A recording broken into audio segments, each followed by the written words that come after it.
everyone. So we are now down to our last lesson for our module 1 in our subject Profit 4, Foundation of Special and Inclusive Education. So the previous meetings, we had 4 lessons under module 1. We tackled on the philosophies, the learning philosophies, the principles of inclusive education. We focus on inclusive education since this is one major concept that is related to our subject.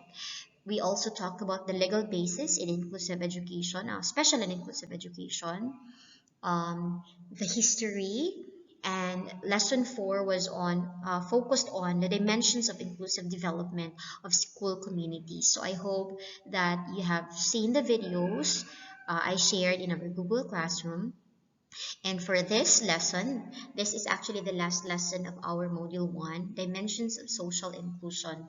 So if we focus on inclusive education as one aspect of promoting inclusion in our community, let us now go out to our community.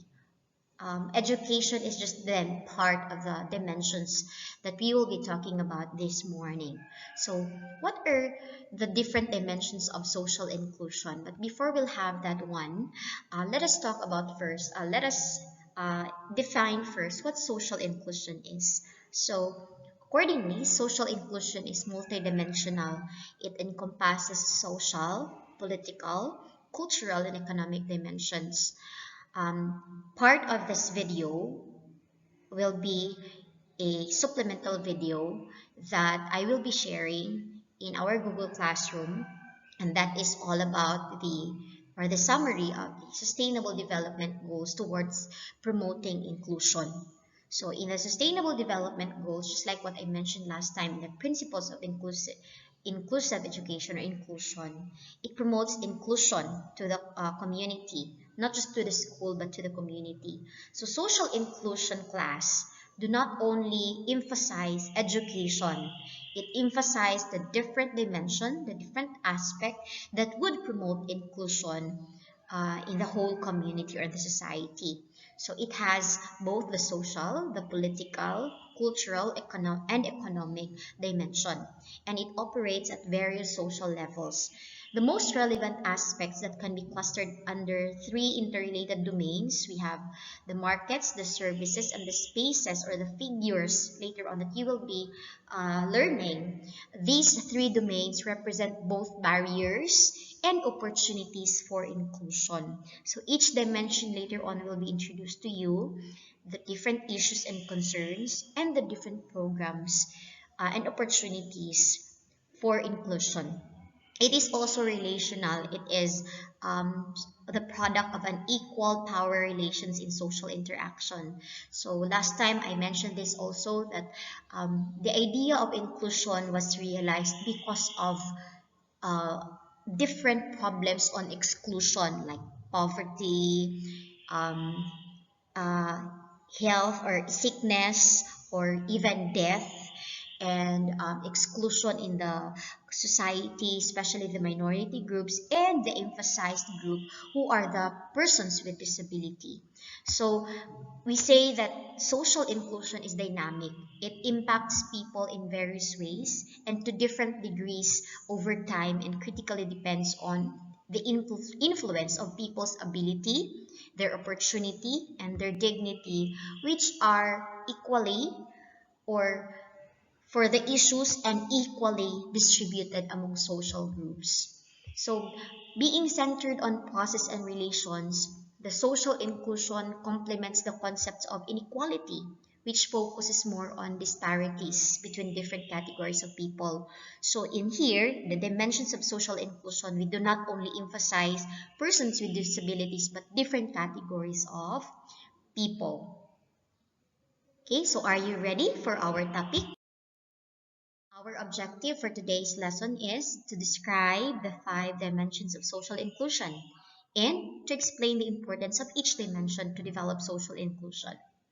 I know you already have an idea about what are these dimensions because I shared to you the 17 sustainable development goals in the past topics or in the previous topics. So based on the sustainable development goals or the 17 sustainable development goals, it is grouped into major three or four: social, political, cultural, and we have um, the individual aspect of every person belong in the community.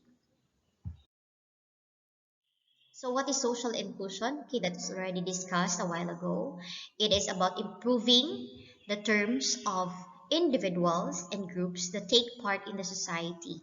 That is, what are the different terms that should be improved in the different individual, the ability, the opportunity, the dignity of those disadvantaged and basis on the basis of their identity. And it may also be interpreted as the process by which societies combat poverty and social exclusion. So obviously, social inclusion is the answer to exclusion.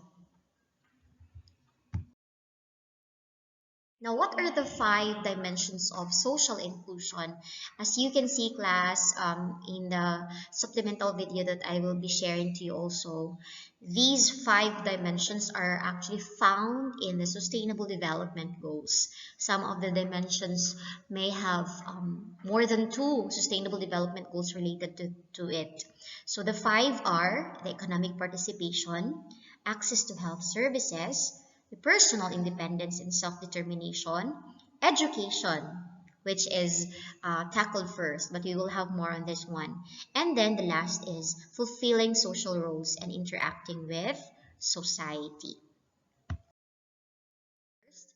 Okay. So here is the sustainable development. Just for the review, the five dimensions of inclusive social inclusion class are related to this. So acknowledging the issues of social exclusion in the society, the United Nations is committed to leaving no one behind. This is the motto of promoting inclusion. No one should be left behind. This is an effort to help countries and individual citizens in each country to promote inclusive growth, achieve the sustainable development goals, and the improvement of individuals' independence. So let us have the first dimension, economic participation. What comes into your mind when you hear the word economic? Obviously, participation is to involve. But how about economic? Economic is referring to how our country progress. It may refer to the labor force, the labor rate participation. It may refer to the tax. It may refer to the human resources and others. So economic participation refers to the labor rate of participation, which means that it measures the total active population participating in the labor force. In layman's term, employment. So the SDG related to this one is the SDG number 8, which means good jobs, or which shares good jobs and economic growth. Like, how do you actually participate in the economy of our country? What does the economy benefit from you as a student or as your parents that the country can progress? Because it refers to the individual's participation. So promoting the inclusive and sustainable development, sustainable economic growth and employment, this refers to the decent work for all, job opportunities, preparedness, skills, qualification, or we say capabilities of every individual, which has, of course, issues on that. So we know that in the Philippines, Philippines is just one of the most populated countries, and we expect that people who are already expected for their independency should be able to find job, should be able to have their own income that will help them live, that will sustain their way of living, not depending on anyone else. Economic exclusion. We have actually issues here or some concerns that we will be discussing. And number one is poverty. Poverty entails more than the lack of income and productive resources to ensure sustainable livelihood. We know for a fact that Philippines is just one of the many countries who have bigger issues or bigger problems on poverty. So poor members of the society do not get the same benefits on health, education, and economic income or outcomes. Poverty, if we talk about poverty class, this doesn't only entail on the income. It also talks about the way of living of every family, their services, and what else can they offer or what else they lack in their daily life. It means not being able to provide for the basic needs of the family members.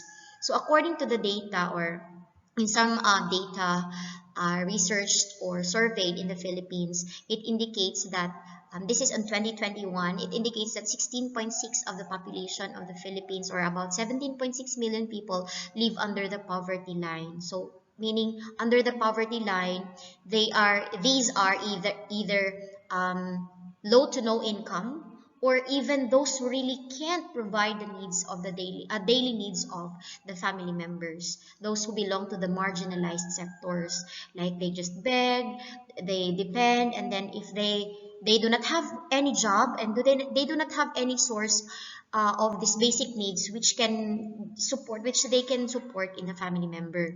So those who reside in rural areas class have much higher chance of experiencing poverty, with nearly one-third of those under the poverty line working as farmers. Or we do not say that farmers are poor, huh?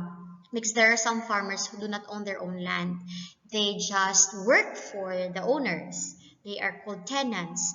And then the reason of this poverty is, one, we are facing more natural disasters in the Philippines. So every time there's earthquake, there's typhoon, each of this family member, or each of this family group of family who have no income, low to no income, are again struggling. So the more there are natural disasters they're experiencing, the more they struggle, and the more they go back to zero. So another one is health at risk. Some of us may have experienced, or some of our fellow Filipino citizens may have experienced malnutrition because of the no provision of food, which is the basic need in the family. Insecurity of food provision. And the latest right now is that the COVID-19, the outbreak of the COVID-19 pandemic, which really has caused to loss of jobs to some people and opportunities to work. So right now we are experiencing this one, and our fellow Filipino who are already experiencing very difficult or challenging um, scenes in their life, they cannot provide the basic needs, the more they're actually experiencing difficulty or challenge this time. So that is one cause of economic exclusion. The second one is the long-term unemployment. If we talk about long-term unemployment, this is a situation in which able-bodied people who are looking for a job cannot find a job, who are expected to find a job. Are children expected to find a job? So these actually refer to those who are on legal age and has reached that certain age where they have to be independent already. So long-term unemployment may be for many months of being unemployed, because once you graduate, once you enter that legal age, you are expected to find a job, right?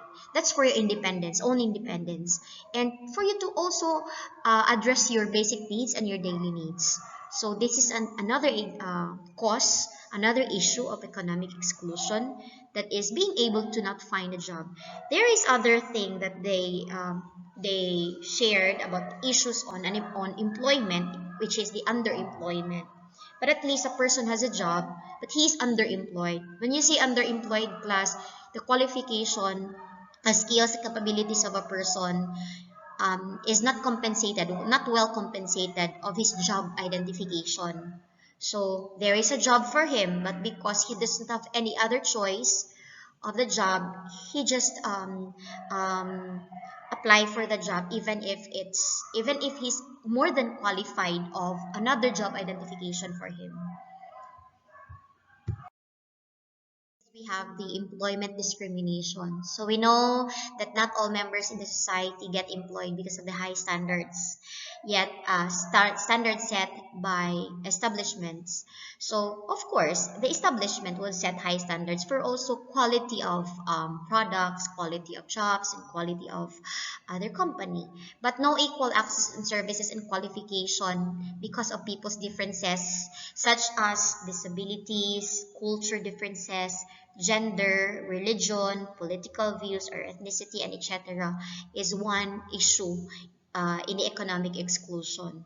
So there is discrimination in the disabilities. Like some company would hire or not really hire people with disabilities because of their personal reasons. Or if there are persons with disabilities in the company, they are sometimes discriminated because not all people, not all members in the company may be aware, or not all members in the company have that value of respect and acceptance to that person with disability. Culture differences, it may also happen sometimes that if a person believes has certain beliefs, and if the members of the company or the employees find it weird or find it not acceptable, then there could be discrimination to that. Another one is gender. Your gender preference is not just a male and a female, but there are other gender preferences. And there are also discrimination in this one. Same with religion, political views, which is sometimes very in heat or very really in trend, especially when there is election, when there is um, national election coming. And not just about that, when there is national election coming, it may also refer to the administration of the company, who, for example, you are an employee of this certain company and it is related to a person who is politically affiliated. Then if the person did not win, then you will be laid off in the company. So that can also be discrimination in the company. And ethnicity, of course, we have different ethnicity, no, and in our different ethnicity or different tribes that we belong to, there may be sometimes differences in culture, in beliefs, in our the way we dress, the way we talk. Those can be reasons of discrimination too. Next is another cause of economic exclusion is contractualization. It is the practice of hiring employees who would render their services for a finite amount of time, usually for a few months only. So if you talk about contractualization, a person is hired, a person is employed, but there's a finite amount of time. That means he will be given either a 3 months or a 6 months or a 9 month or a 1 year contract.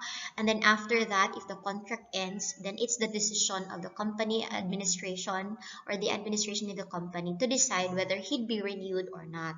So for contractual class, although some experts would argue that the practice has significantly helped in the growth of the economy because if you hire now an employee who is on a short-term service or in contractual service, this provides employment to other unemployed. So they would be given chance, like, okay, I will hire right now, and then I will look for more unemployed individuals. But how about the one who is employed and will be laid off because you are looking for other unemployed?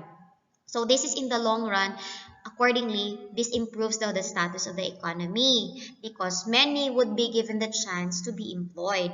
Also, this promotes, although it promotes also the advantage also is it promotes staffing flexibility of companies. Like in other words, you mix both the regular basis on the temporary workers or workers under contractual basis. They promote efficient and productive workplace because there are contractual workers who are very helpful to the regular workers, but there are also contractual workers who do not work well in the company. That's the reason why some of their employers do not hire or do not renew their contracts anymore. But these are some of the advantages, no? But some of the disadvantage why it become a cause or issue, something it has to be given or to be considered, because it slows down the economy due to the termination of workers every 5 to 6 months. Like you find another person who is unemployed, but how about that person whom you laid off because the contract is already done? Then making them jobless. So it's just actually getting one and then removing one. So that's one of the disadvantage also of that. And then no employee benefits. They will have, unlike the regular workers class, they will have no benefits such as insurance or health benefits, no allowance, no bonuses, which can help really progress the living of the person. So they would also have low pay because they're only under contract. So there would be limitations on promotions. There would be limitations on um, increasing pays or salaries. And there would be manipulation of the administration to the contractual workers. It creates a disruptive workplace environment because you hire another person and then this person would adjust, and then the workers would adjust again to the attitude of this another person because the contractual worker was already laid off because he did not do well in his work, and then you hire another one. So it would create disruptive workplace environment in the long run if there would be you would keep on hiring new uh, contractual workers.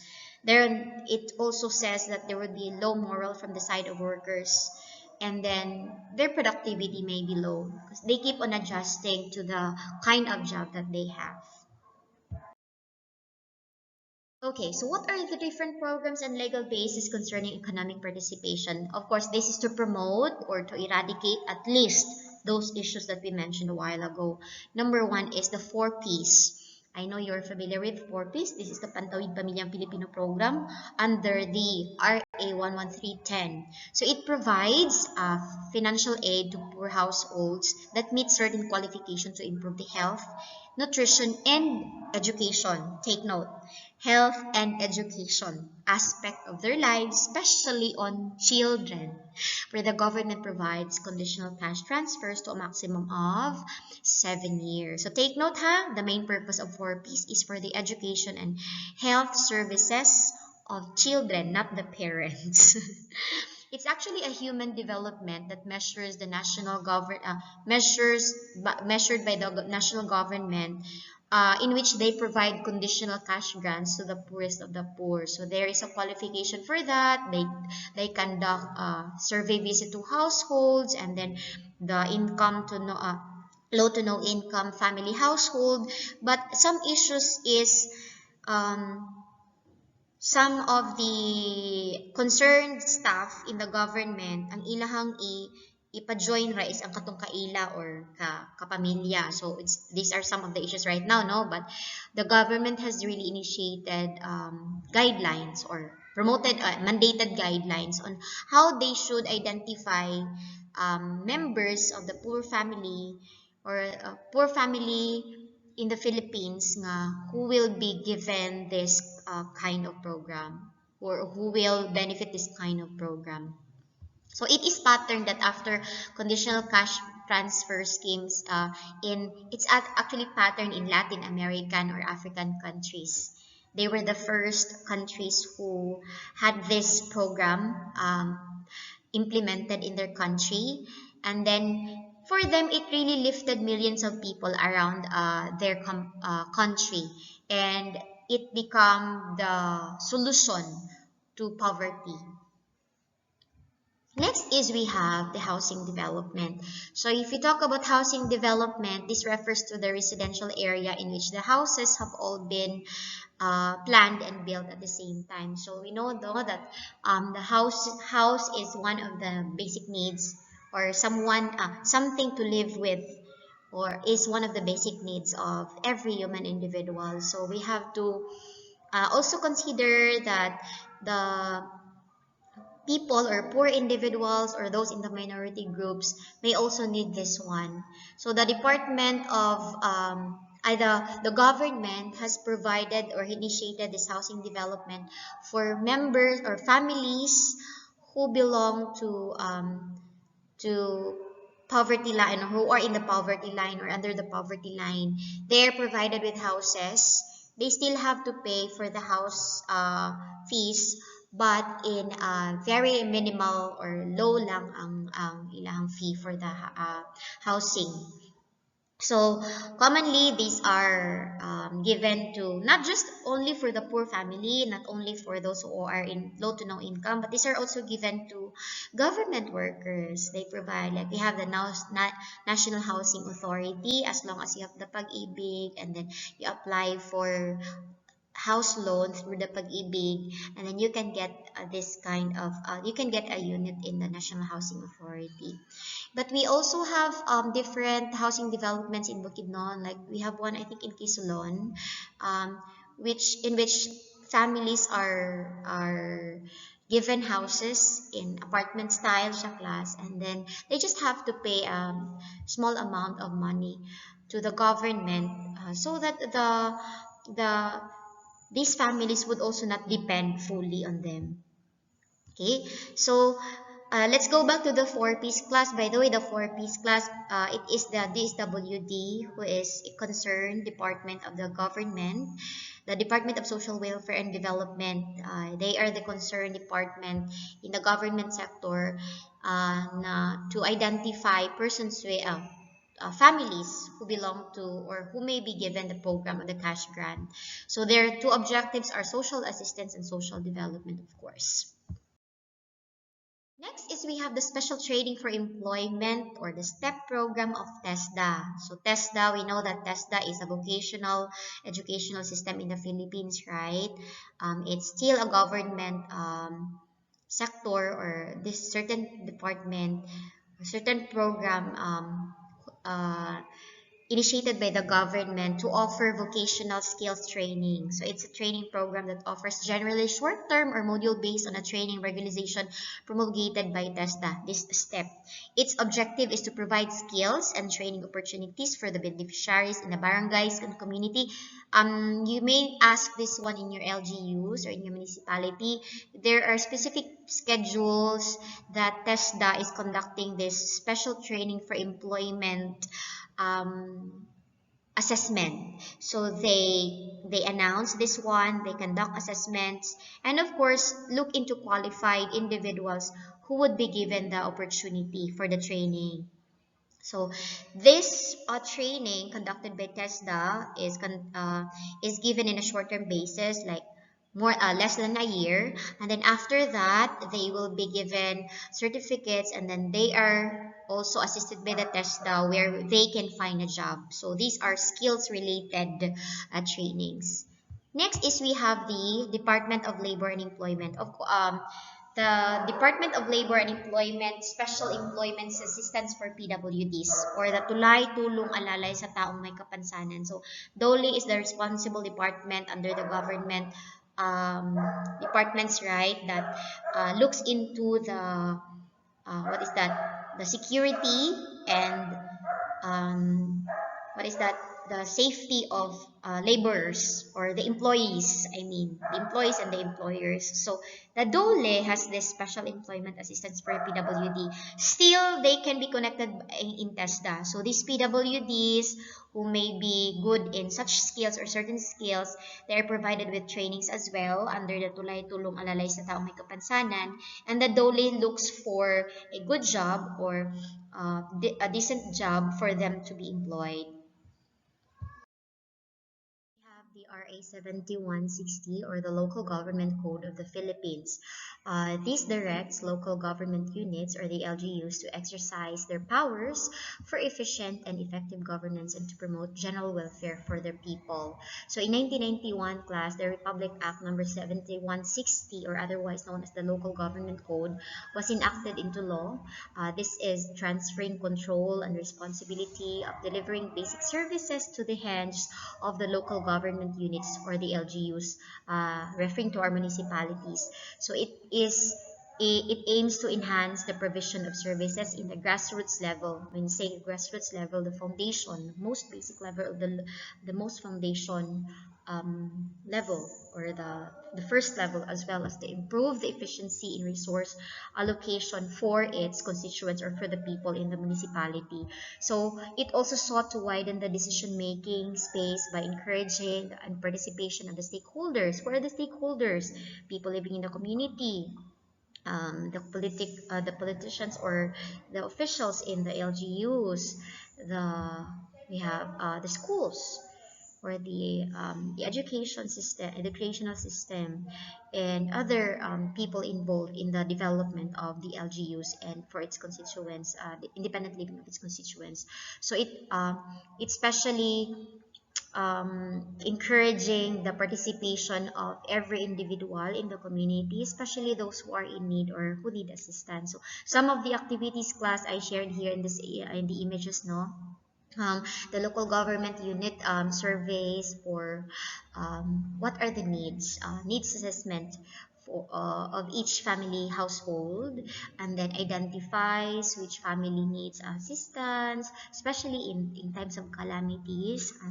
I think we experienced that one during the COVID-19 pandemic, where some of the family households are identified to be given cash assistance, like that. And then there are also other activities provided to our youth in the local government units, and not just for youth, those who are not just those youth who are enrolled in formal education system, but the out of school youths. So one of those things that they promote, they provide for the orientation is kanang being away for the drugs, kanang the other activities such as sports activities that would help promote the welfare of our youth, and then sports, like that, and even in education, and other activities also provided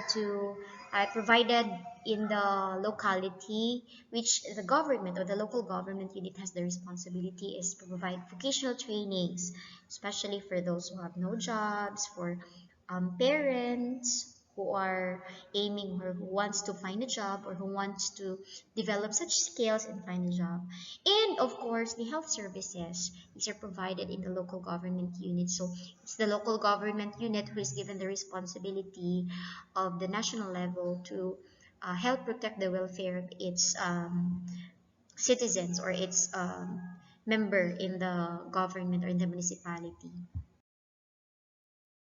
Then we have the RA 10911, or the Anti-Age Discrimination Act in Employment. So it should be unlawful for an employer to require declaration of age in application process or decline any employment application because of age. So this is very common, no? That some of the employers, when they look for, or they look for an employee, or they open for hiring, one qualification is on age, but that there is a law actually that protects every individual to um, be hired even if they're already beyond the qualification, age of qualification. As it says, abilidad hindi ang edad, because it may the person may just have been not qualified in the age anymore, but he can still do things the same with those who are qualified actually.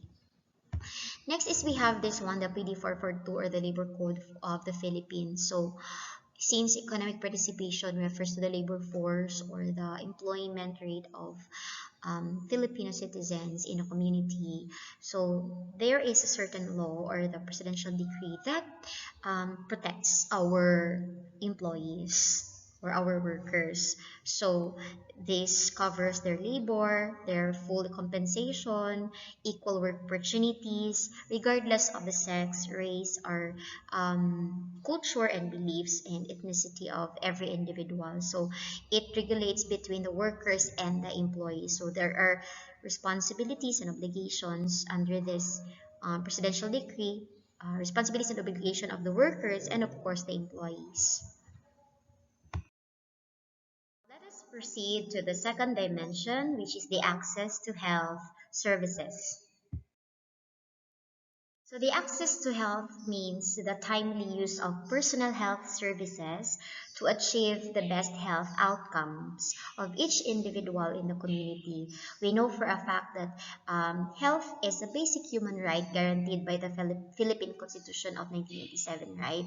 So each individual, whatever your status in the society, according to this dimension, um, this each individual must be given equal opportunity to health services.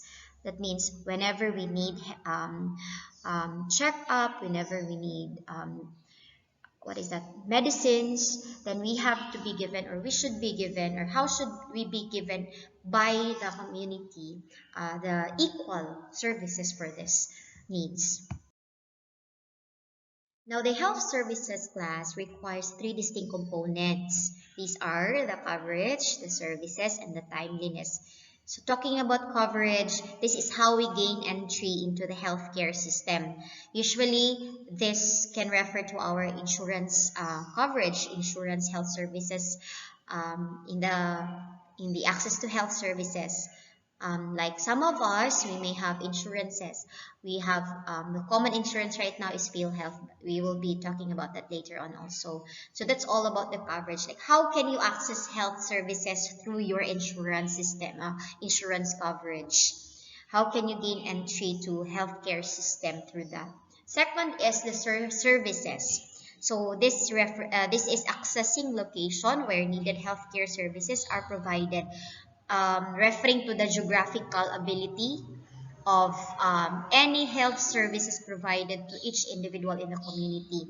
So your location, your the service may be given to you or be given to you depending on your location in your locality. So commonly we have in the locality we have hospitals in the locality we have clinics which are free for services. The services are free, of course, provided by the local government unit, and the DOH, who is responsible for the health services of every Filipino, um, providing medical assistance, providing free medicines, providing services such as operation, checkups, and others.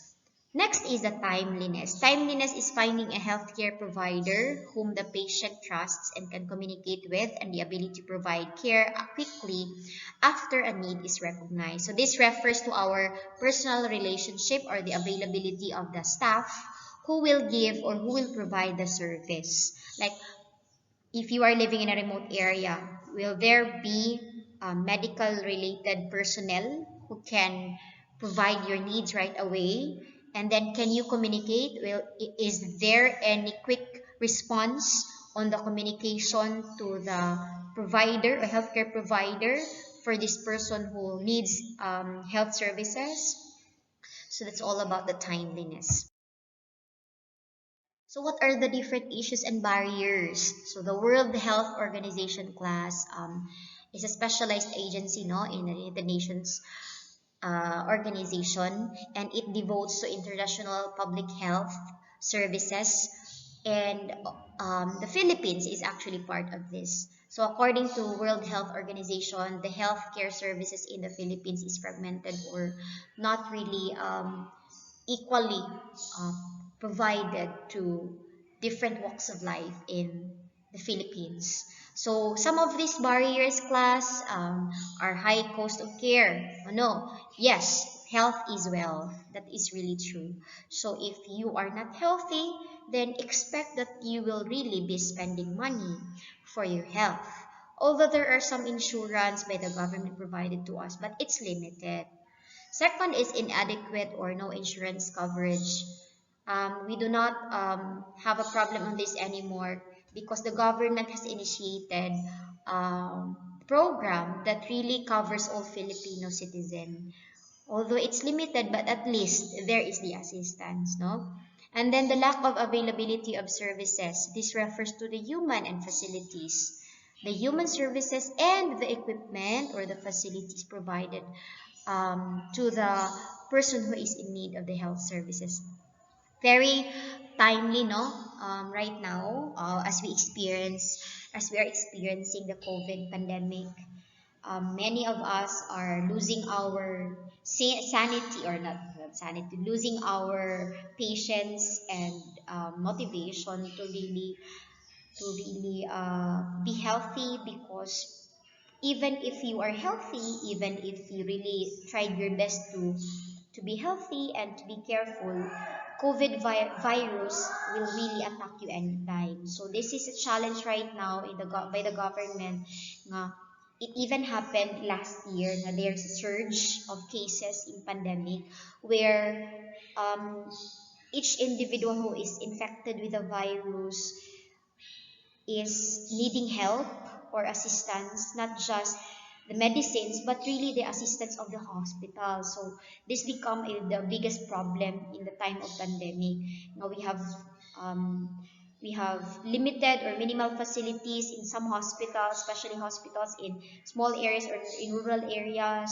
And then we also lack nurses because of our nurses is our resources, because they are also human. They are also infected. So it happened in the 2 years time as we experience the COVID pandemic. So it's really a struggle for us and for the medical practitioners.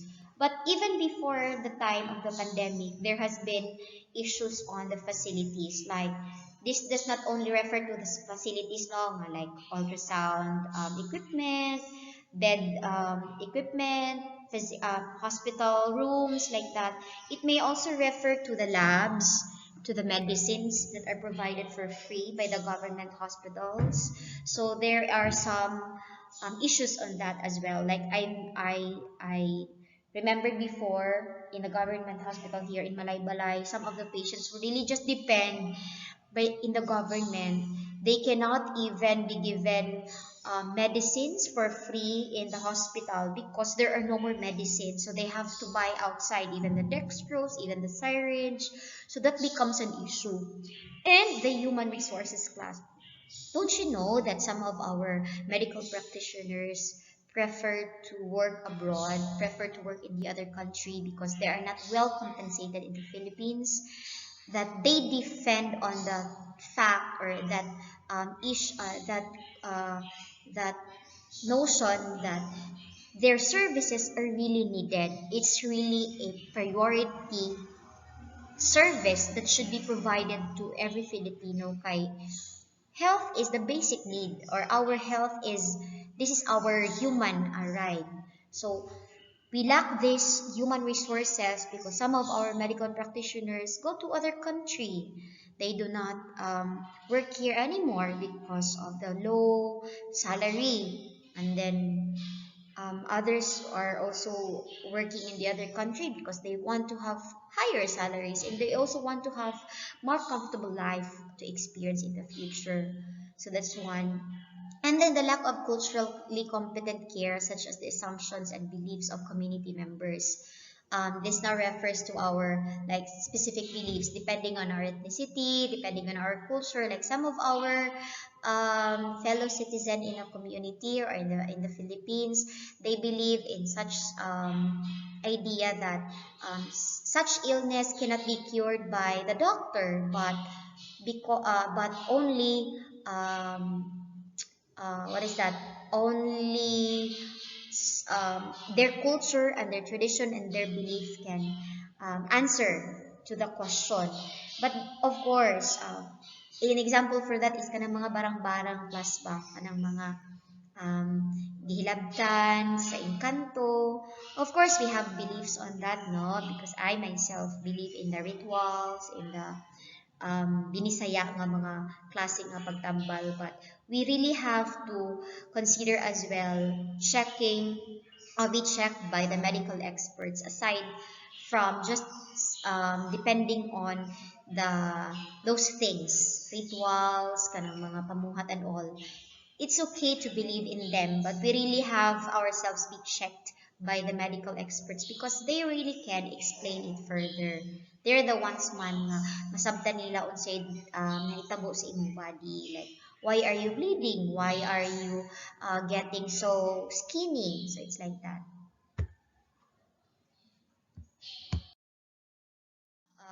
the programs and legal basis concerning the healthcare services. So I think this is familiar to you already. So in the Philippines, the Department of Health has a goal for healthcare with a goal of all for health towards health for all.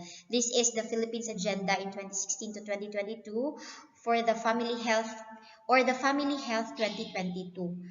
With this, there is a law that is mandated, the Universal Healthcare Act, RA 11223. This is an act instituting universal healthcare for all Filipinos, prescribing reforms in the healthcare systems and appropriating funds thereof. So whatever is your status in the society, whether you are an employee, whether you are a worker, you belong to the poor family group, you will be experiencing or you are given the free healthcare system or um, assistance to the healthcare systems um, with the provision of what is that qualification of this individual who need the health services. So the goals and values of this healthcare system in the Philippines or the Universal Healthcare Act in the Philippines is that we aspire for financial protection. So Filipinos, especially the poor, are protected from high cost of healthcare. We have the PhilHealth card or we have the PhilHealth insurance system provided to all Filipinos in the different walks of life. So lahi-lahi na siyang category class, natay indigent PhilHealth, natay self-employed PhilHealth, natay government employed PhilHealth.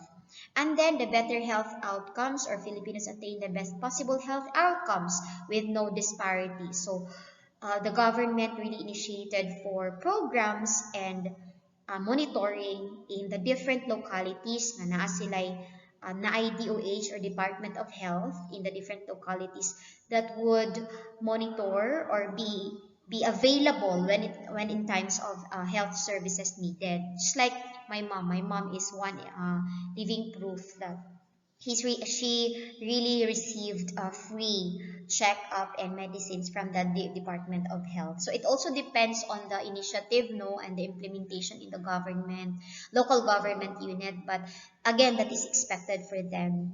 Next is the responsiveness. So Filipinos feel respected.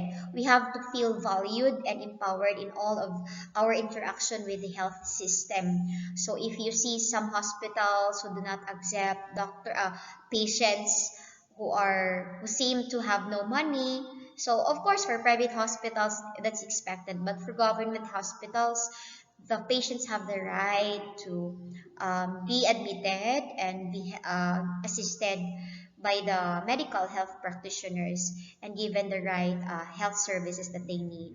For the values of the health system, the Filipino aspire for or the country aspire for equitable and inclusive to all. No one should be left behind. No one should be excluded. Whatever your status in the community, your ability, your race, your religion, your culture, and even your gender. Then transparent and accountable. You should be able to be informed of your billing, of your sickness, of your status, health status, and then uses resources efficiently. This now refers to the budget that the government allocates for the healthcare system in the Philippines. Of course, we have the DOH for that. So, example is how are our budget allocated for the healthcare systems used in the COVID time pandemic? So, obviously, they prioritize more on those who have been infected by COVID. But there are some issues, no, that there are some hospitals who are complaining PhilHealth daw did not um, pay them because some issues in PhilHealth, like I heard that in the 2020, there are some PhilHealth members who are already dead, but their expenses are still moving or naay update sila expenses and those are ghost expenses, no? And then last is provide high quality services. So not just for certain individuals who can afford, but for everyone. So we have different assistants, no? You just have to go to the local government unit, and then the local city health like that, or the local health services, and then the DOH. So that's really the good thing about our healthcare system in the Philippines. But lagi, for those who are unaware, for those who just stay at their home and then wait for them to to worsen their illnesses. It also matters on how we reach out to the government, or how we open up our problems to the local government, uh, that we can be given the health services. So this is the one that I was telling, or I was sharing a while ago, the PhilHealth insurance, or this is under the RA 10606 Amendment of 7875. It provides comprehensive healthcare services to all Filipinos through a socialized health insurance program that will prioritize the healthcare needs of the underprivileged, the sick, the elderly, persons with disabilities, women, and children, and provide free health care services to indigent. So we have the indigent PhilHealth category. For the indigenous people, you just have to be qualified with all the requirements, or just provide the requirements needed by the DOH or the city health, or the health office in their local government unit. So we also have for the PWDs and the elderly persons or the senior citizens. So they should be provided with at least 20% discount to the different health services, both in checkups, in medicines, and even in hospitalization. Next is we have the program for the health services for the newborns, for the infants. So RA 9288, or the Newborn Screening Act, shall ensure that every baby born in the Philippines is offered the opportunity to undergo newborn screening and thus be spared for the heritable conditions that can lead to mental retardation and death if undetected and untreated. So this newborn screening act class is conducted to baby from 0 to 2 days old, because accordingly kana nga time nga fresh pa kaayo na ang ilahang sige na siya, ang blood nga sample nga gakuhaon sa ilaha, it should be it should be conducted at that very early stage of life to directly address the need, or if in case there are problems with their health conditions, directly siya ma-address. Kaya this newborn screening act class will identify if your baby can be part of the persons with disabilities, particularly on mental retardation. Like they may have some underlying conditions that will lead to death, or kanang mahimo silang mentally retarded children. So isa na siya nga gai-conduct sa government, or sa hospitals, all hospitals conducted to newborn babies, and then the results or the blood samples will be delivered to the DOH, and then the results should be given directly to the parents concerned for them to know what are certain problems their children or their babies may have. And then accordingly also, if these problems can be directly addressed, it's one of the address to that is the milk formula of the baby. It should be low lactose, like that, and then they're also their nutrition, their balanced nutrition. So it can help the parents address the need right away if in case the baby has found to have underlying conditions, especially the heritable conditions. Then we have other programs, the RA 11166, or this is the HIV and AIDS Policy Act of 2018. This is an act strengthening the Philippine Comprehensive Policy on Human Immunodeficiency Virus, or the HIV, and the Acquired Immunodeficiency Syndrome, or the AIDS prevention, their treatment, care, and support, even their rehabilitation plans. So it's free, ha? You just have to let that someone who shared to you nga he has HIV or AIDS, reach out to the government healthcare unit. And then we have the that's already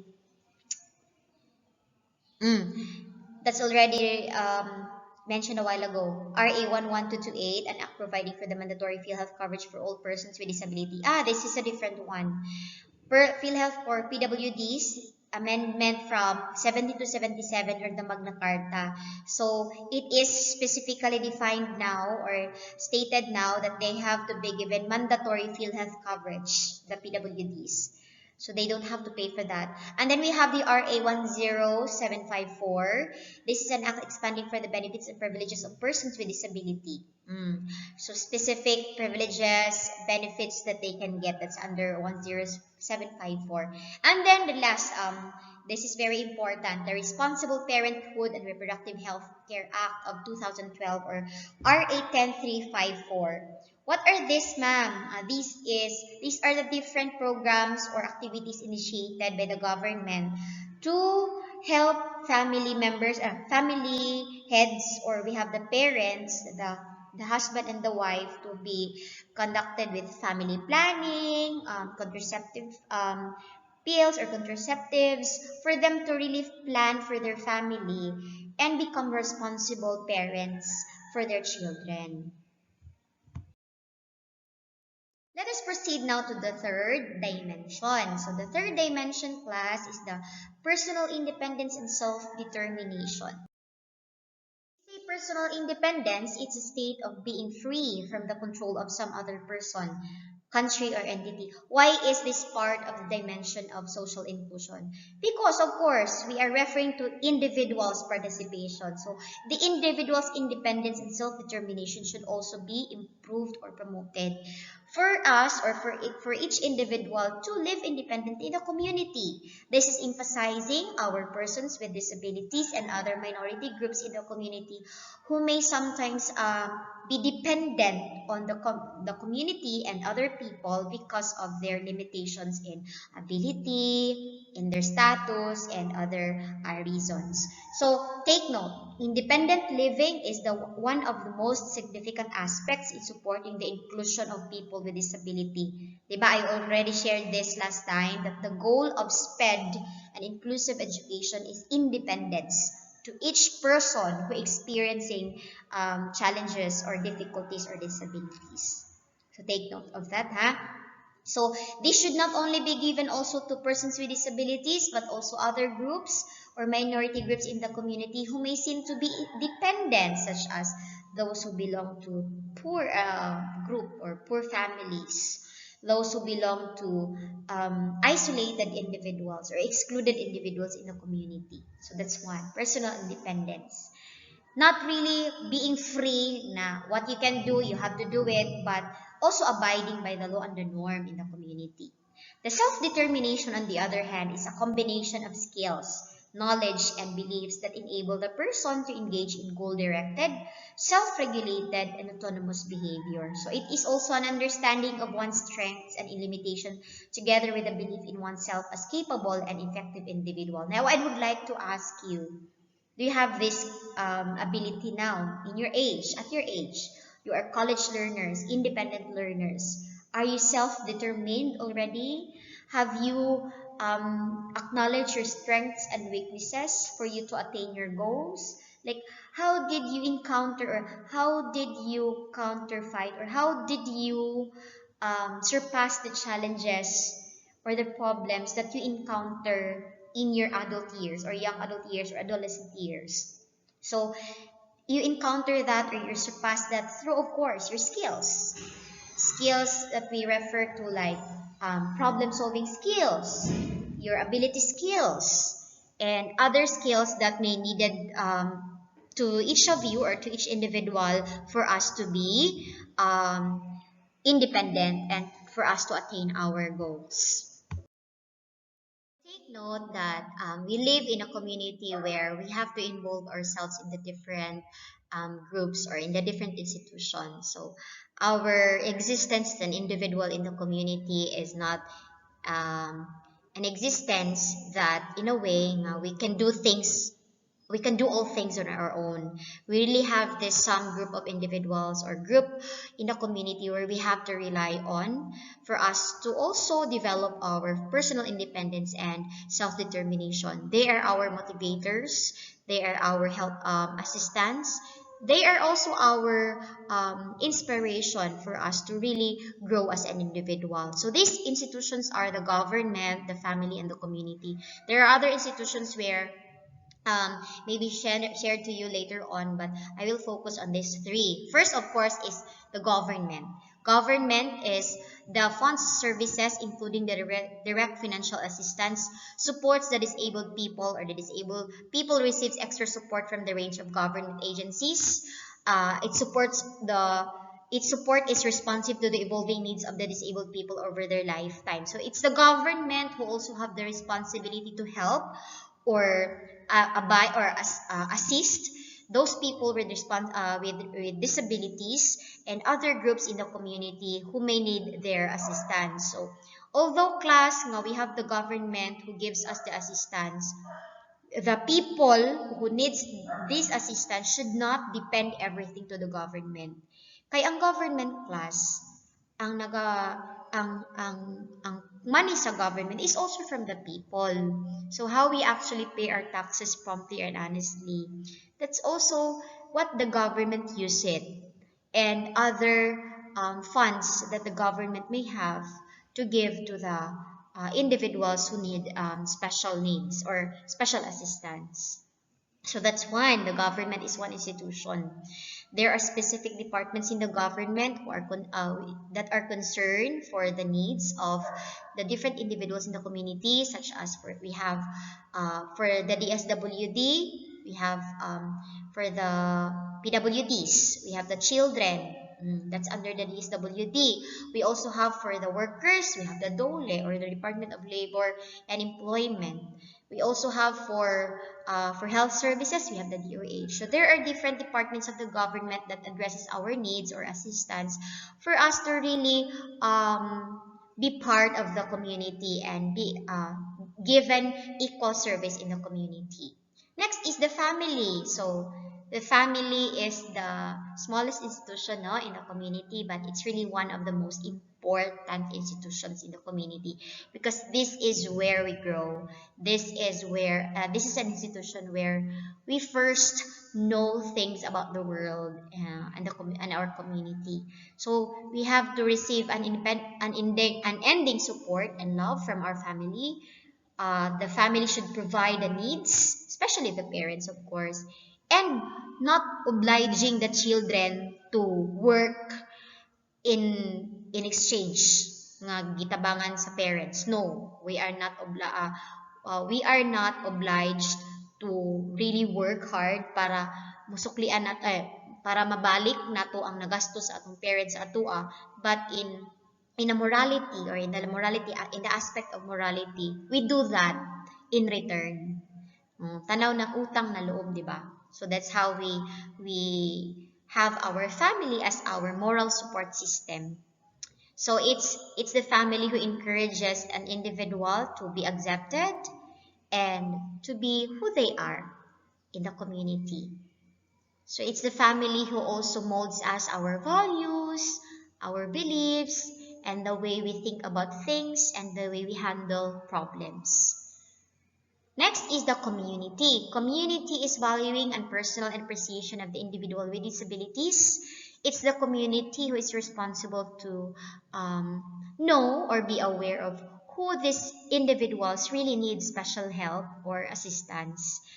The community, each individual, we are part of the community. So each individual respects the rights of others. Each individual treats others fairly.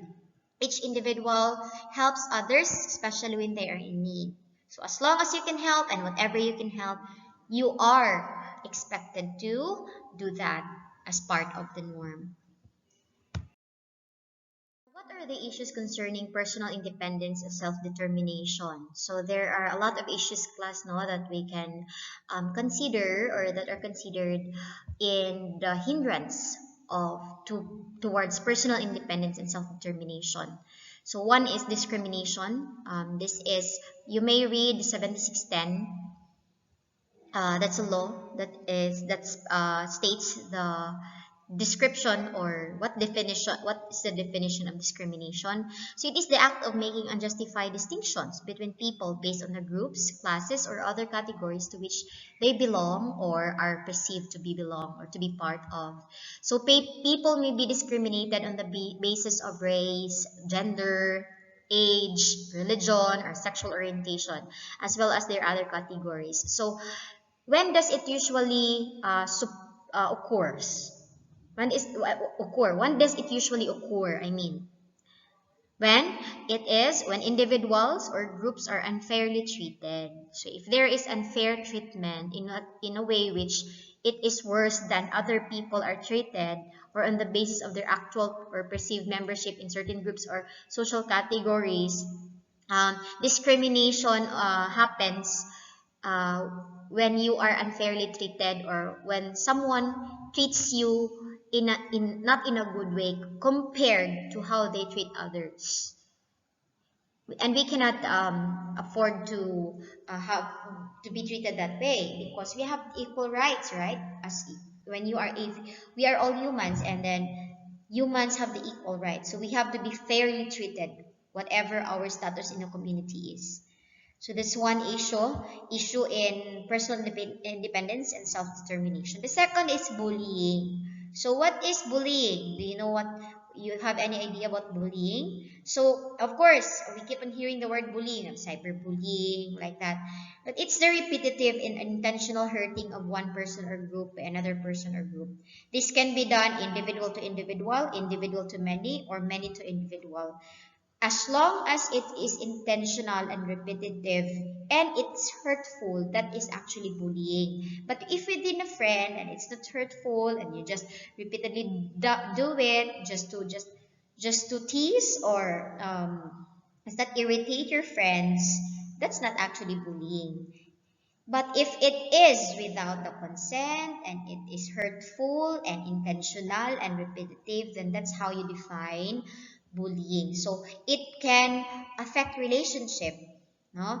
And it can also imbalance the power of rights, or law, the what is that? The right to every human. Because if you bully that person, do you think you're over over that person? Do you think you have more of the right compared to that person? So it's not, and that is really against the law. You can read more on our 10:6 to 7 about bullying. Next is isolation. What is isolation? So it is the separation of an individual to community, like you yourself. It's the community who try to reach out on you. It's your family who try to reach out on you. But you yourself isolate. That means you separate yourself, you exclude yourself from others, and you just treat yourself as yourself. You don't um, let anyone enter into your life. So that would affect self-determination and independence, because who are the group of people who will promote your independence and self-determination? It's the community. It's the other person in the community, your family. So if you isolate yourself from from developing or from growing, you would not know what else you have to improve in your life. Next is the low self-esteem and confidence. This is very common, no? That some people, this is actually related to discrimination. Some people may have been discriminated, and the result would be the low self-esteem and confidence. And the end result would be they cannot be self-determined individuals. They would always rely on someone or something in order to do things or accomplish things. So sometimes it also matter on the personality of an individual. So if you have very low self-esteem and confidence, that for sure will not lead you to your goals. That for sure will not give you the determination to pursue your goals. And that for sure will leave you dependent on others. And then last is disabilities. So we will be talking more on disabilities later on as we proceed to our module 2. But this is of course an issue to individuals' personal independence and self-determination, because the ability here may be different, or persons with disabilities ability may differ from others. So you will know later on that there are actually three meanings of disabilities. It can be medical, it can be social, or it can be even individually defined as a disabled or disability. So, but we'll have more on that.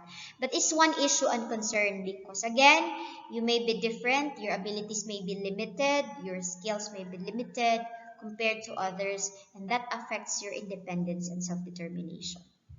Let us proceed to the fourth dimension, which is education. So in the previous topics that we had in Module 1, we've already talked about education or education as an aspect of inclusion. That is why we call it inclusive education. But for this topic or for this dimension, we will know or we will try to know what are the different programs and what are some issues and barriers that could exclude an individual and not being able to enjoy or not being able to avail education, and how important is education in the aspect of social inclusion. Education is the process of receiving or giving systematic instruction, especially at a school or university, and it's an enlightening experience. As we were young, no, when we were young, we do not know what the world can offer us yet. When we did not um, enroll ourselves in school, we were innocent of things. We were all innocent of things, and then we really have no system or organization, and we are not being managed or given some rules and policies at home. Although we are already educated by our parents because our parents are our first teachers, but there was no system and there was no specific competency that we that should be developed in us. But through education, once we enroll ourselves in the basic education, then here comes the higher education, we get to be enlightened by the things or by the world around by the things around us, and also their system of learning, like um, from the very beginning, from the foundation of learning, you learned basic things in elementary. You learn about the major skills: listening, reading, writing, and speaking. And then up to the college life or the higher education level, you learn how to um, uh, be skillful. You learn how to develop your critical thinking skills, and of course, being able to, you have the academic freedom to choose the discipline that you want in preparation for your work. So it is the pathway that prepares young people not only in economic independence but also in the social mobility in adulthood, like how you deal with life as you grow old.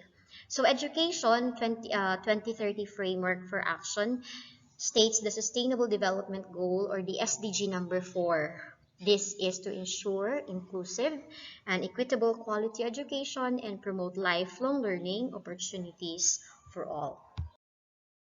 Try to ask yourself, how important is education in your life? Like, is it okay if you won't include yourself in the educational system? Or will it matter if you don't go to school?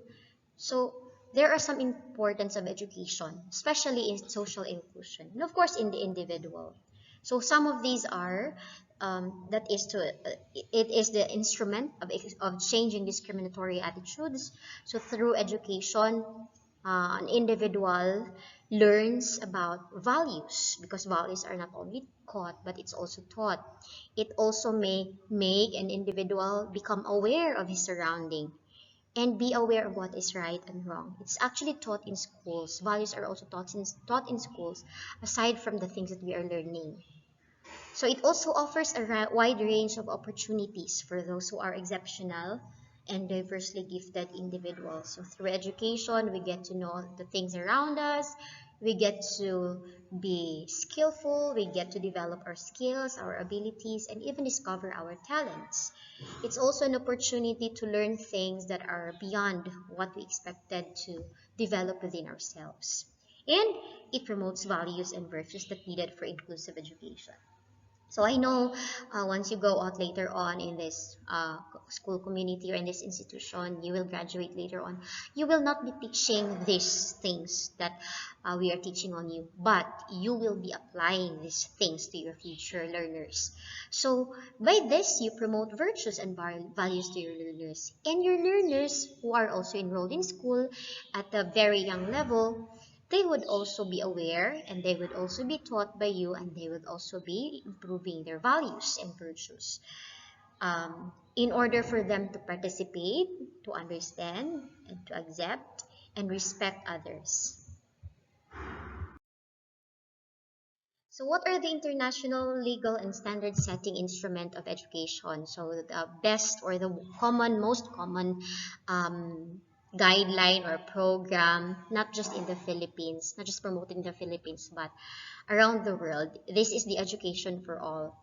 It's an international initiative to bring benefits of education to every citizen, to have equitable, quality education for all children, youth, and adults, especially those countries member under the United Nations organization. So EFA has 6 goals.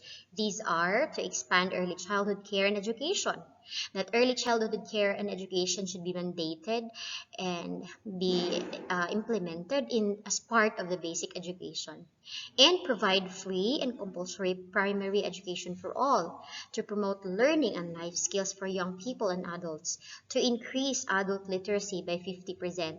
So under this EFA, the school is not only excluding the qualification of learners who should be enrolled, but including all all kinds of people, whether they're adult, whether they're children. So no one is actually exempted to be accepted in school as long as you have the ability, as long as you take your responsibility, and then you can be enrolled in school or education system. And then it is to achieve gender parity by 2005 and gender equality by 2015. So this is one goal which is already actually achieved, although there are still some issues. And then improve the quality of education.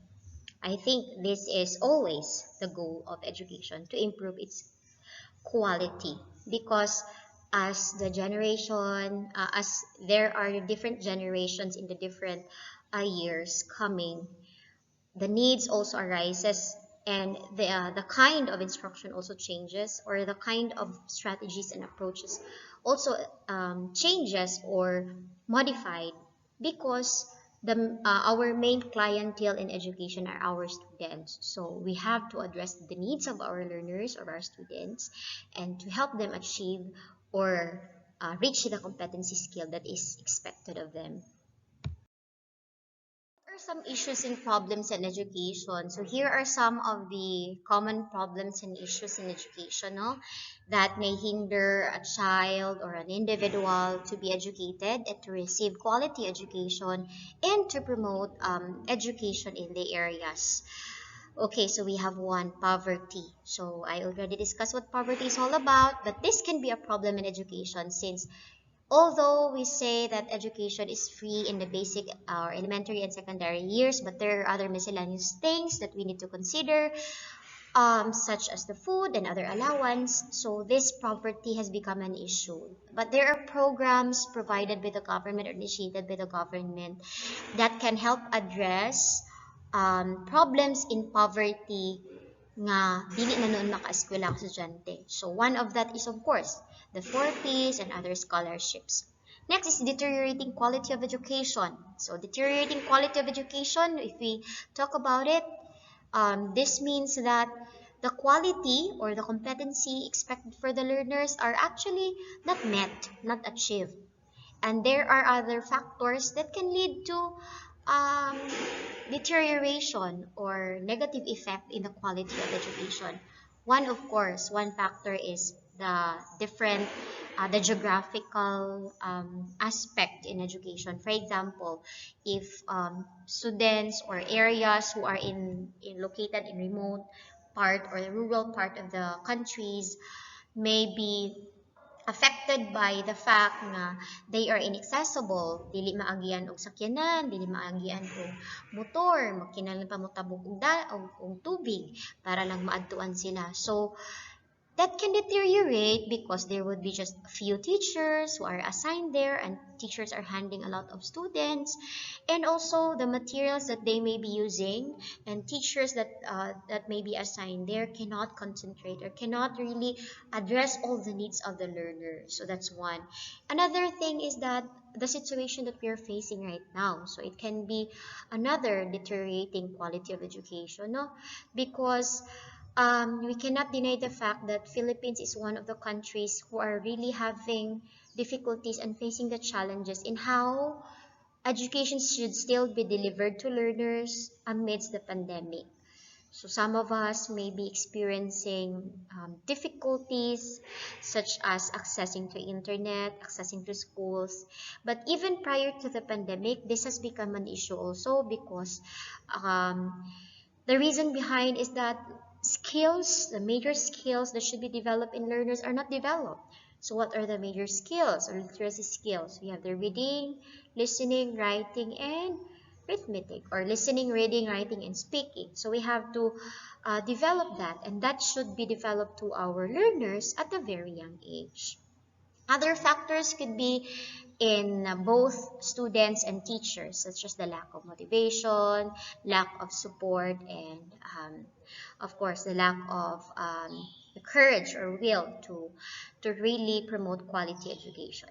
Next is the shortage of school buildings, textbooks, equipment, and facilities. So it has also become an issue on the lack of facilities because there are some schools who really need or who still have few facilities or lack of buildings and materials that can support or that can aid in teaching and learning. And this is also addressed by the government. So buildings and even putting up school grounds in some areas, in some remote areas are already addressed right now by the government. So, but this has become an issue because there are still some schools who really lack equipment and facilities. Textbooks, because in public schools, right, we do not own our own we do not own the textbooks. We just simply borrow textbooks and then return that one once we go to the next level. So what happened is, on the part of the students, they do not take care of the textbooks. Textbooks were destroyed, and then budget of the government, dumduman ninyo class nga ang budget sa government kay dili na siya basta-basta ma-release right away. Moagi na siya daghan ka in the process para mahatag ang budget sa government.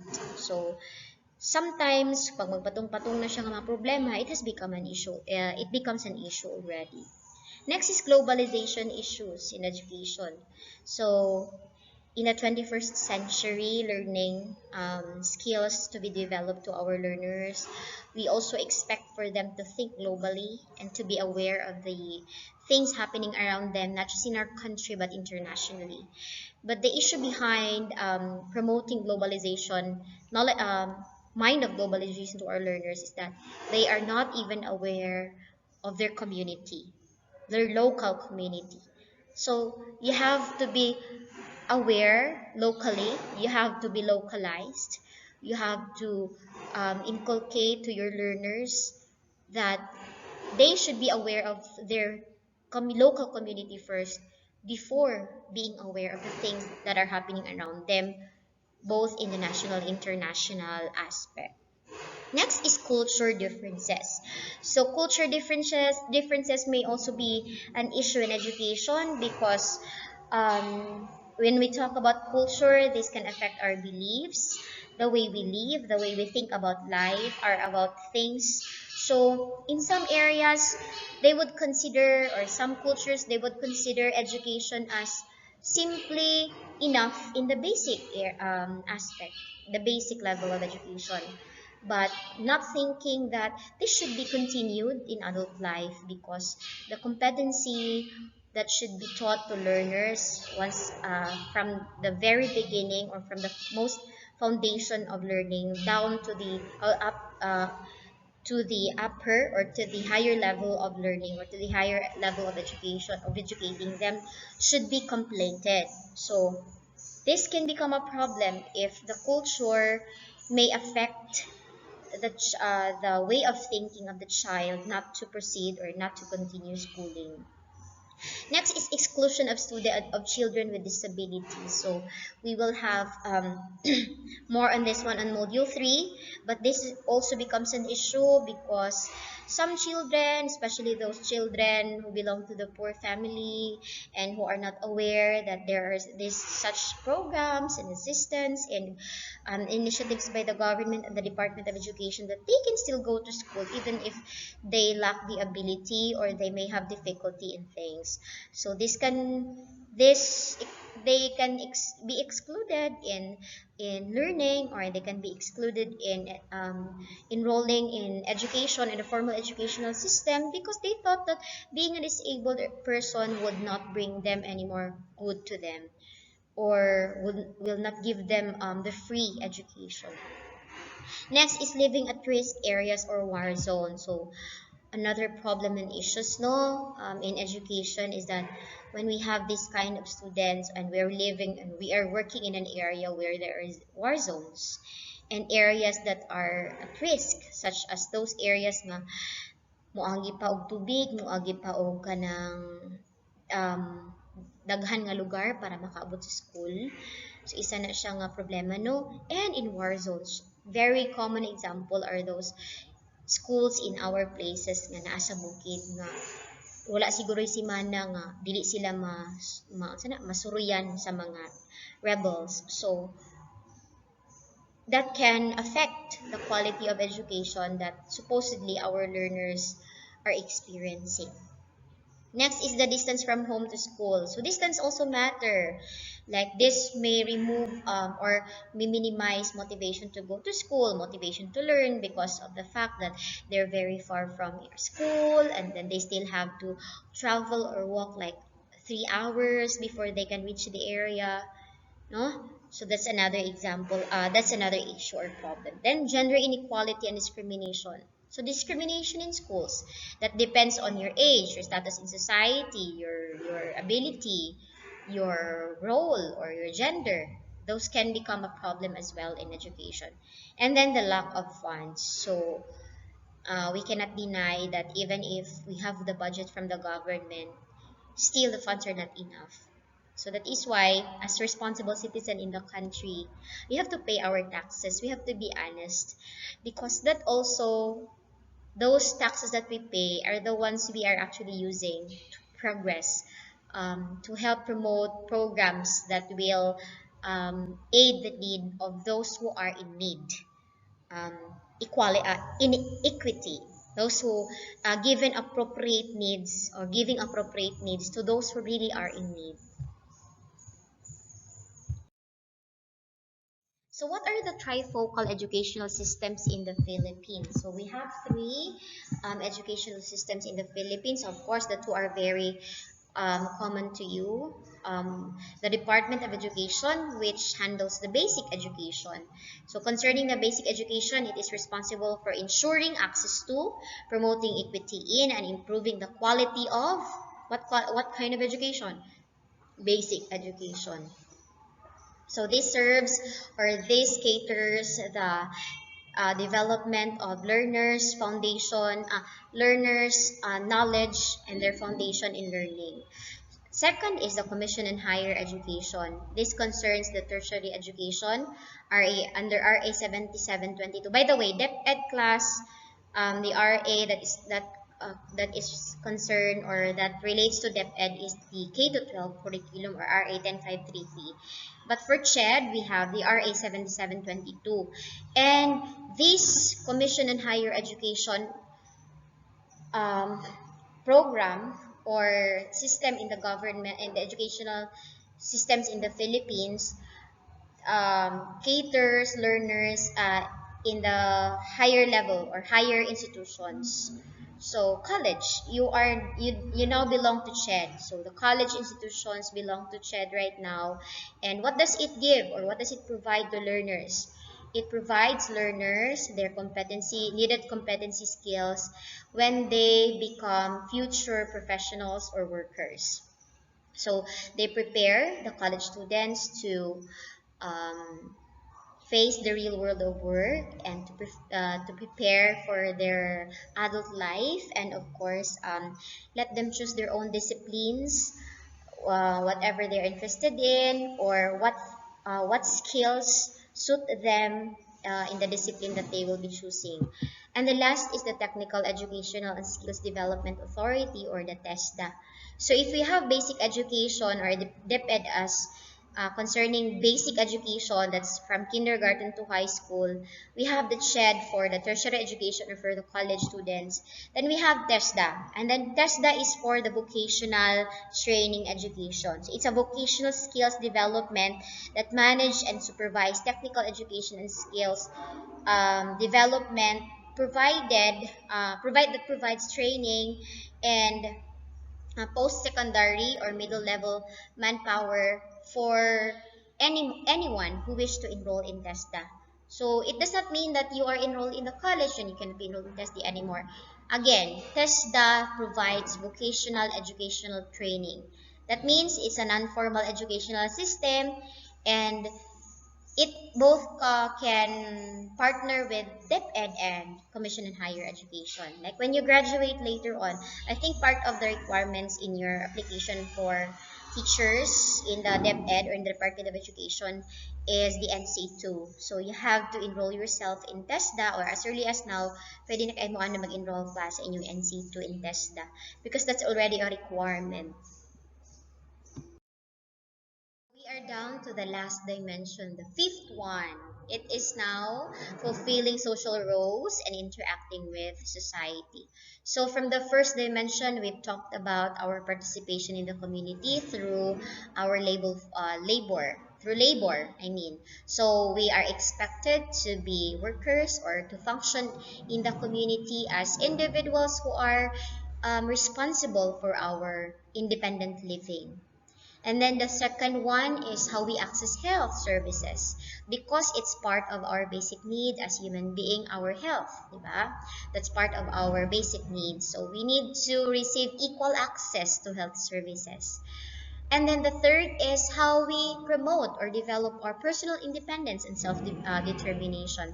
So as an individual to function well in the community, we need to develop that independence in us, like from the very beginning, from the assistance from our parents, or whatever our roles in the community, down to becoming an adult individual. We have to develop that independence and self-determination for us to know our strengths and weaknesses. Then down to our fourth dimension, the education. So this is accessing systems in learning and managing instructions in schools through education. So we have to enroll ourselves, be part of the educational system so that we can grow as a functional individual in the society and would be aware of what are the things that are happening around us in a systematic way. Also promoting our values or improving our values and virtues in life. So the fifth one is going back to in each individual's role.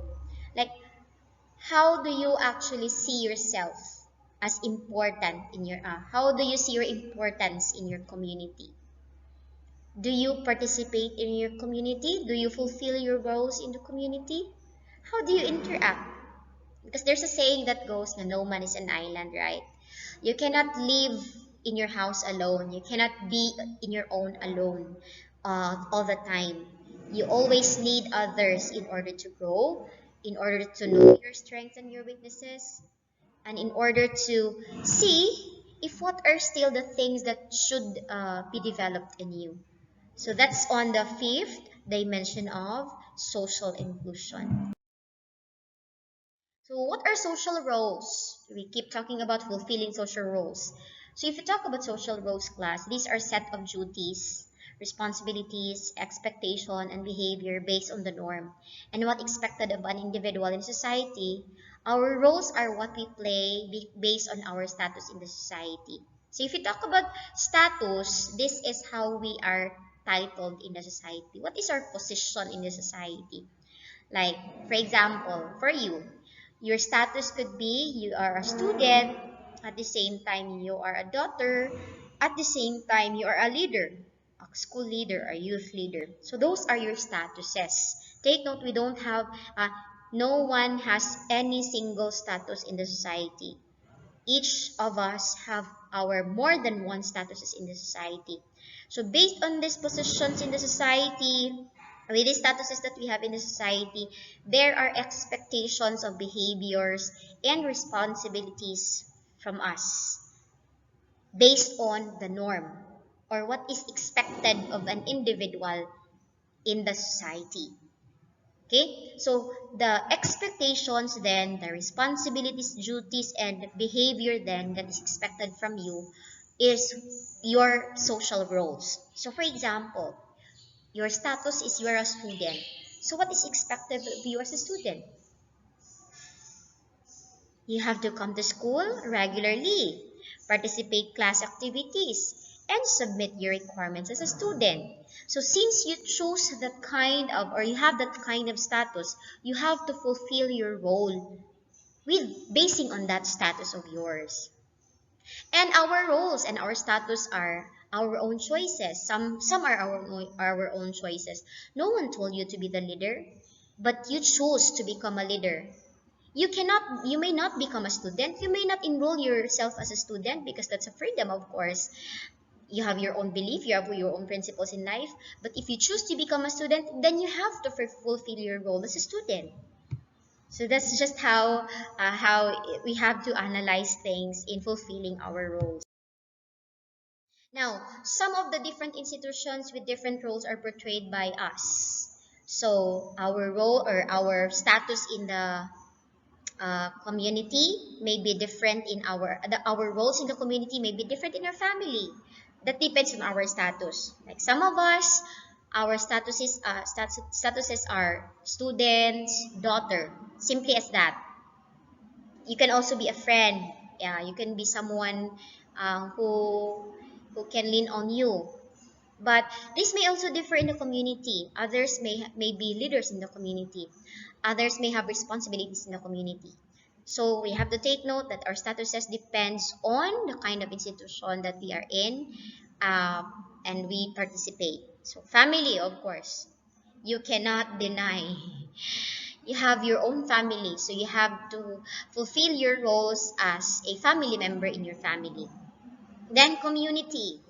So community, your family is part of your community. Your school is part of your community. So you have to fulfill your roles in the community. For example, you are a responsible citizen in the community who do not try to throw garbage anywhere. So you have to fulfill that role. Be responsible for the cleanliness of your community. Then educational institutions, government and legal institutions. So some of us, when we grow old or even at a very young age, we become leaders in the community. Our goals or our dreams are health providers in the community, health service providers in the community, or public servants in the community. So you have to know your roles depending on your status in life. Then, market and economic institutions. This now refers to our work, our work field or work areas, where we have to consider what are expected of us in our work as it is our position. For example, you are the boss in your work. Whatever is your job definition or identification, you have to fulfill your roles. If you are a teacher at work, by profession, you have to fulfill your roles as a teacher. The teacher learners, you have to consider monitoring your learners, follow up your learners, and prepare things that can really help your learners learn, regardless of the situation. And then the religious institutions. So those are just some of the institutions that are expected or that we can have our different roles depending on our statuses.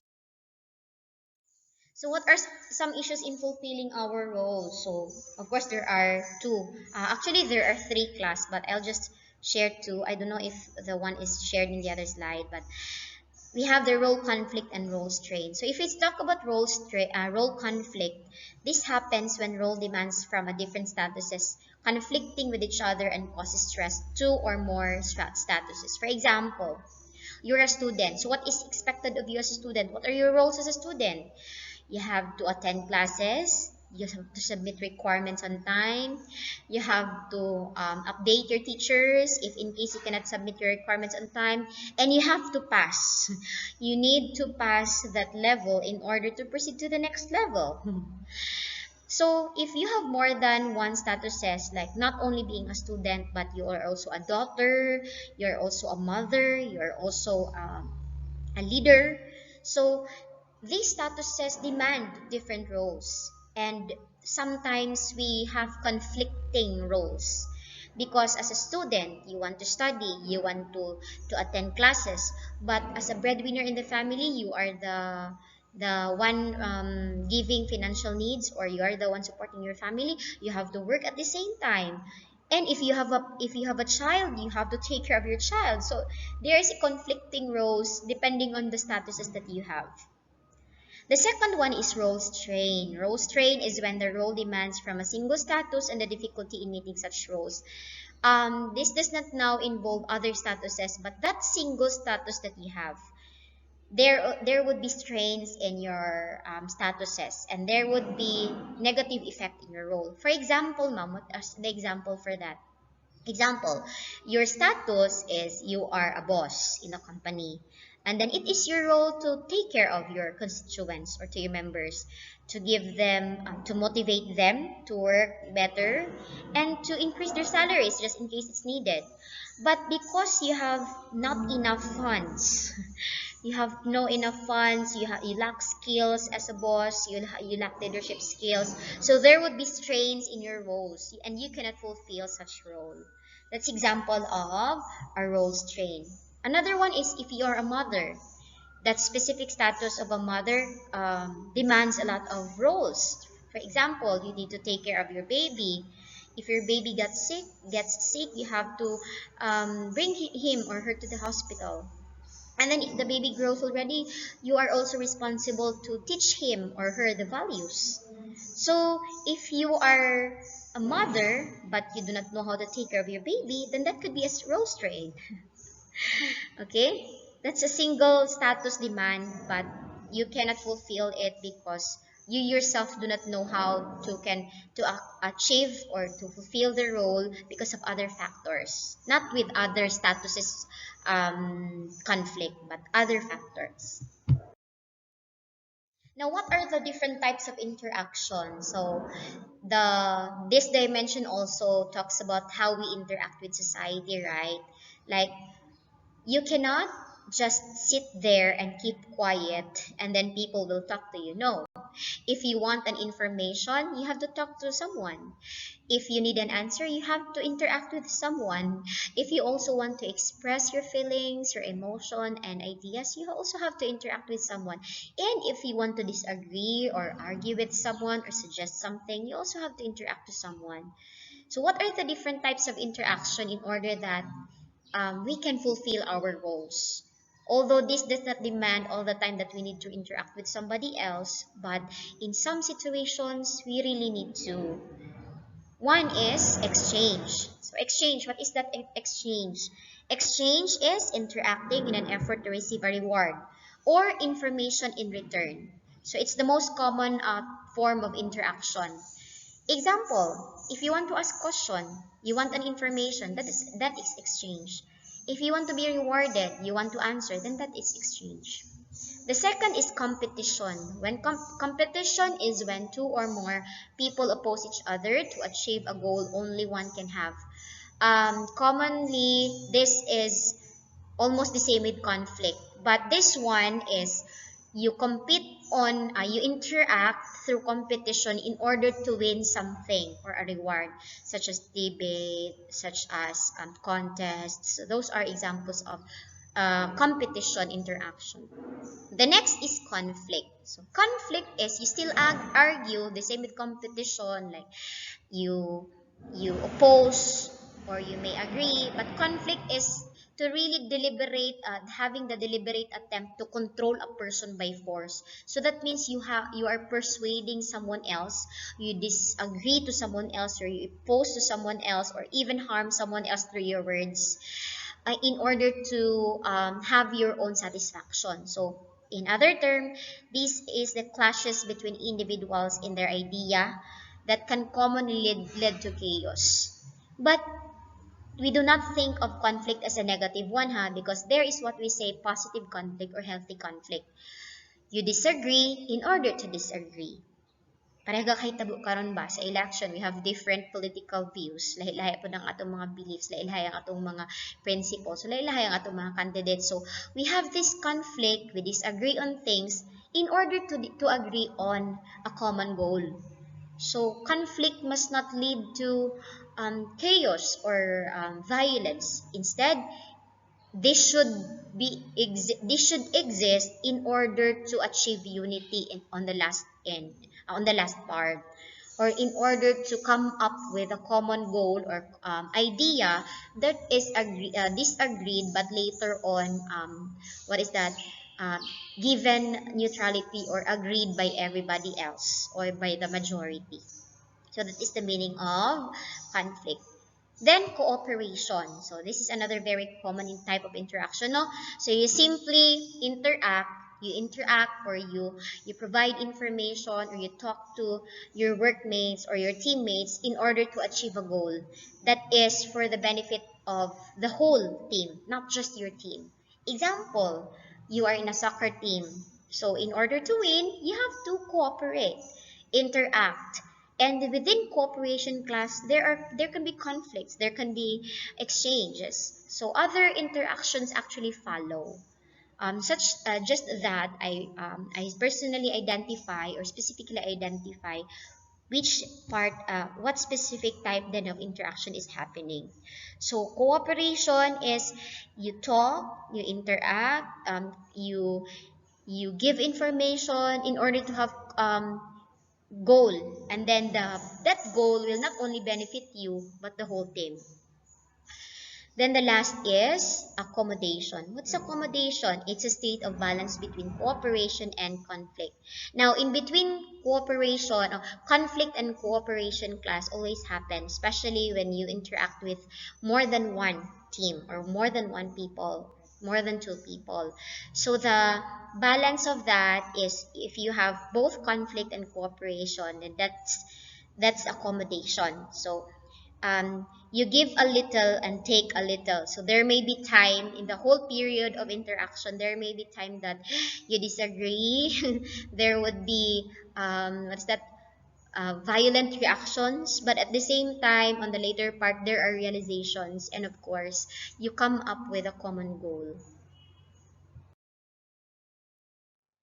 Okay, so those are all the 5 dimensions of social inclusion.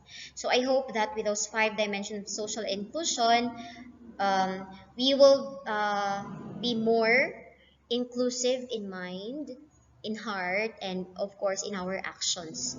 Not just to fulfill this individually and to benefit from our actions, our way of thinking, and our goals, but for everybody to also benefit or for everybody to also experience the same thing.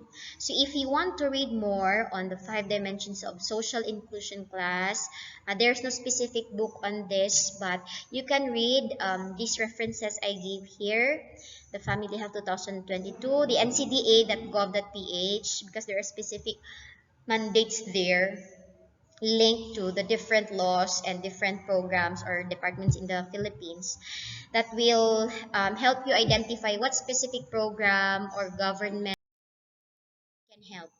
Okay, so I want you to answer the following.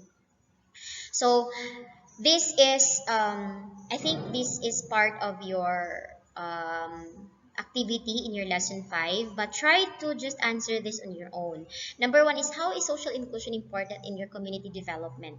I think you have this in your lesson 5 too. How important it is to have the social inclusion in our community. What if there is no inclusion in the community? And those 5 dimensions um, mentioned a while ago, how important they are. Are there specific, or is there a specific dimension that overpowers the rest of the dimensions, or most important over the other dimensions? If there are, then why? Why is it that specific dimension is the most important in all the dimensions of social inclusion? Number 3 is, what are the issues concerning the involvement of an individual in a society? So what are your some issues? You may refer this to your own experiences. Number three, how do these issues affect the individual in your participation? So, for example, one issue that you raised is isolation. Now, how does this affect you in your participation in the community? And then number four, when can exclusion happen? We've been talking about the 5 dimensions of social inclusion, but when can exclusion happen? And then number five, why does education play a big role to social inclusion? Because, diba, in the past lessons that we have, we focused on education pa, inclusive education, compared to the other dimensions. But we do not say that this is the most important, ha? But why does it play a big role to develop the idea of social inclusion? So those are the things that you need to answer or need to reflect on. And they are also written in your lesson 5. You need to accomplish that. And I hope you learned something from the 5 dimensions of social inclusion. Take note that the last 5 has the terminal output for the module 1, and that is infographic.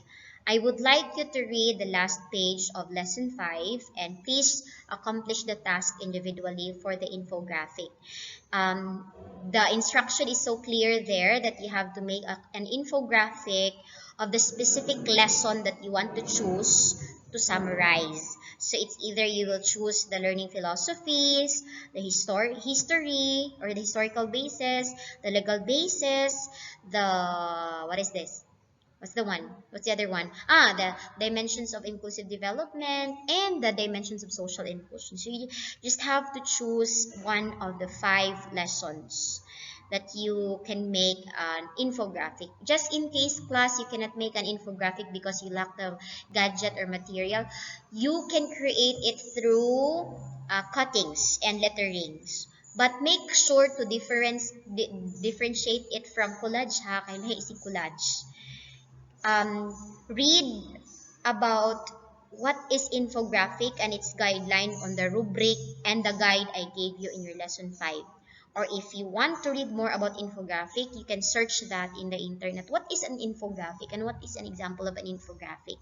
Take note, you will be rated based on the rubric that I shared in your lesson 5. So make sure that when you make your infographic, you follow the rubric as your guide. You get the rubric, you read the rubric because that will serve as your guide, such as information, visual information, design, your creativity, the originality, even your references and resources.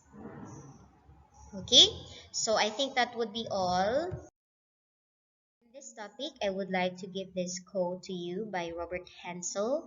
There is no greater disability in society than the inability to see a person as more.